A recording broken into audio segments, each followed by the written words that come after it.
Indian പ്രധാനമന്ത്രി നരേന്ദ്രമോദിയും UP മുഖ്യമന്ത്രി യോഗി ആദിത്യനാഥും തമ്മിലുള്ള കൂടിക്കാഴ്ചയാണ് ഇപ്പോൾ വലിയ രാഷ്ട്രീയ ചർച്ചകൾക്ക് വഴിവെച്ചിരിക്കുന്നത്.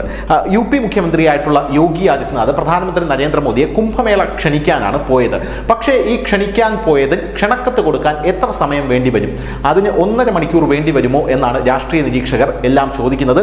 പ്രത്യേകിച്ച് 2025 പ്രധാനമന്ത്രി നരേന്ദ്രമോദിക്ക് 75 വയസ്സ് കഴിയുമ്പോൾ അദ്ദേഹം വിരമിക്കും എന്നുള്ള വലിയ രീതിയിലുള്ള അഭ്യൂഹങ്ങൾ പരന്നിരുന്നു. എന്നാൽ അങ്ങനെ സംഭവിക്കില്ല എന്ന് പല ആൾക്കാരും പറയുന്നുണ്ട്. അതേസമയം RSSന്റെ നിർദ്ദേശപ്രകാരം പ്രധാനമന്ത്രി നരേന്ദ്രമോദി വിരമിക്കും എന്നുള്ള അഭ്യൂഹങ്ങൾ പരന്നിരുന്നു. അത് ശക്തിപ്പെടുത്തുന്ന രീതിയിൽ പ്രധാനമന്ത്രിയുടെ ഒരു പോഡ്കാസ്റ്റ് പുറത്തു വന്നിരുന്നു. ആ പോഡ്കാസ്റ്റ് ഇങ്ങനെയാണ് വ്യാഖ്യാനിക്കപ്പെട്ടത്.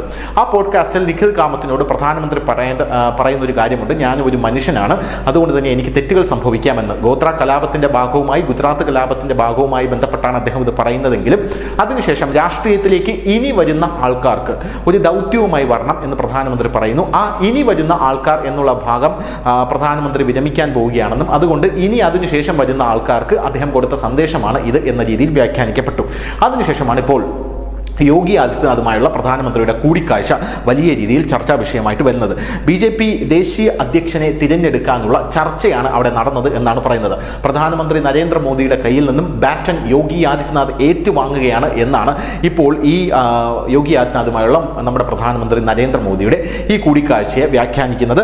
വസുന്ധര രാജയെ ദേശീയ അധ്യക്ഷയാക്കണം എന്ന യോഗി ആദിത്യനാഥ് ശക്തമായി അവകാശവാദം ഉന്നയിച്ചിട്ടുണ്ട് എന്നാണ് ഇപ്പോൾ ലഭിക്കുന്ന സൂചന.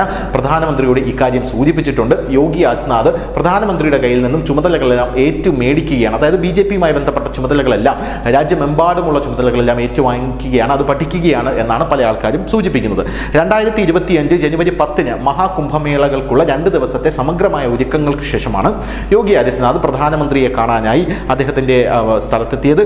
ക്ഷണക്കത്ത് കൊടുക്കാൻ 1.5 മണിക്കൂർ വേണമോ എന്നുള്ള ചോദ്യമുണ്ട്. വൈകുന്നേരം 4:45 തുടങ്ങിയ അവരുടെ കൂടിക്കാഴ്ച 6:15 വരെ 1.5 മണിക്കൂർ നീണ്ടു നിന്നു എന്നുള്ള രാഷ്ട്രീയ നിരീക്ഷകരെല്ലാം ഇക്കാര്യങ്ങൾ സൂചിപ്പിക്കുന്നത്. പല BJP നേതാക്കളും ഇക്കാര്യം സംശയിക്കുന്നുമുണ്ട്. എന്തായാലും BJP മേഖലാ പ്രസിഡന്റുമാരെ നിയമിക്കുന്നതിനും സംഘടനാ തെരഞ്ഞെടുപ്പ് സംഘടിപ്പിക്കുന്നതിനുമായി എല്ലാ സംസ്ഥാനങ്ങളിലും തിരഞ്ഞെടുപ്പ് ഓഫീസർമാരെ നിയോഗിച്ചിട്ടുണ്ട്. ഈ കാര്യം യോഗി ആദിത്യനാഥുമായി പ്രധാനമന്ത്രി ചർച്ച ചെയ്തു എന്നാണ് അറിയാനായി സാധിച്ചത്. അതായത് എല്ലാ സംസ്ഥാനങ്ങളുടെയും BJP അധ്യക്ഷന്മാരുടെ നിയമനത്തെക്കുറിച്ചാണ് പ്രധാനമന്ത്രി നരേന്ദ്രമോദി യോഗി ആദിത്യനാഥുമായി സംസാരിച്ചത്. തെരഞ്ഞെടുപ്പ് നടപടികൾ ഇതുവരെ ആരംഭിച്ചിട്ടില്ലെങ്കിലും മോദിയുമായി യോഗി ഇക്കാര്യങ്ങൾ എല്ലാം തന്നെ ചർച്ച ചെയ്തു എന്നും അറിയാൻ സാധിക്കുന്നുണ്ട്. അതായത് രാജ്യമെമ്പാടുമുള്ള 28 സംസ്ഥാനങ്ങളിലെയും BJP അധ്യക്ഷന്മാരെ കുറിച്ച് വരെ യോഗി ആദിത്യനാഥിനോട് പ്രധാനമന്ത്രി നരേന്ദ്രമോദി സംസാരിച്ചിട്ടുണ്ട്. അദ്ദേഹത്തോട് BJPയുടെ നിലവിലെ അധ്യക്ഷൻ, അതായത് ദേശീയ അധ്യക്ഷനെ കുറിച്ചുള്ള സംസാരങ്ങളെല്ലാം നടന്നു. പ്രധാനമന്ത്രി നരേന്ദ്രമോദി തനിക്ക് ഉള്ള ചുമതല, അതായത് താൻ ശ്രദ്ധിക്കുന്ന കാര്യങ്ങളെല്ലാം യോഗി ആദിത്യനാഥിലേക്ക് പകർന്നു കൊടുക്കുന്നു എന്നുള്ള രീതിയിലാണ് ഇപ്പോൾ സംസാരങ്ങൾ അല്ലെങ്കിൽ ചർച്ചകൾ എല്ലാം നടക്കുന്നത് എന്നുള്ളത് വേറൊരു പ്രധാനപ്പെട്ട കാര്യമാണ്. എന്ത് തന്നെയായിരുന്നാലും യോഗി ആദിത്യനാഥ് പ്രധാനമന്ത്രി നരേന്ദ്രമോദിയുടെ ആ ചർച്ചയ്ക്ക് ശേഷം പറഞ്ഞത് മോദിയുടെ മാർഗനിർദ്ദേശത്തോടും പ്രചോദനത്തോടും കൂടിയ നിത്യാഭിമാനത്തിൻ്റെ പ്രതീകമായ പ്രയാഗ് രാജ് സമ്മാനം ഞാൻ അദ്ദേഹത്തിന് നൽകി എന്നാണ് പറഞ്ഞത്. അദ്ദേഹം എക്സിൽ ഇങ്ങനെയാണ് കുറിച്ചത്: പോരാത്തതിന് ഡിസംബർ 30 രാഷ്ട്രപതി ദ്രൗപദി മുർമു, ഉപരാഷ്ട്രപതി ജഗ്ദീപ് ധൻഖർ, മുൻ രാഷ്ട്രപതി രാംനാഥ് കോവിന്ദ് അടക്കമുള്ളവർ ഈ കുംഭമേളയ്ക്ക് എത്തിച്ചേരുമെന്നാണ് അറിയിച്ചിരിക്കുന്നത് എന്നും യോഗി ആദിത്യനാഥ് പറഞ്ഞിട്ടുണ്ട്. News desk, news India Malayalam.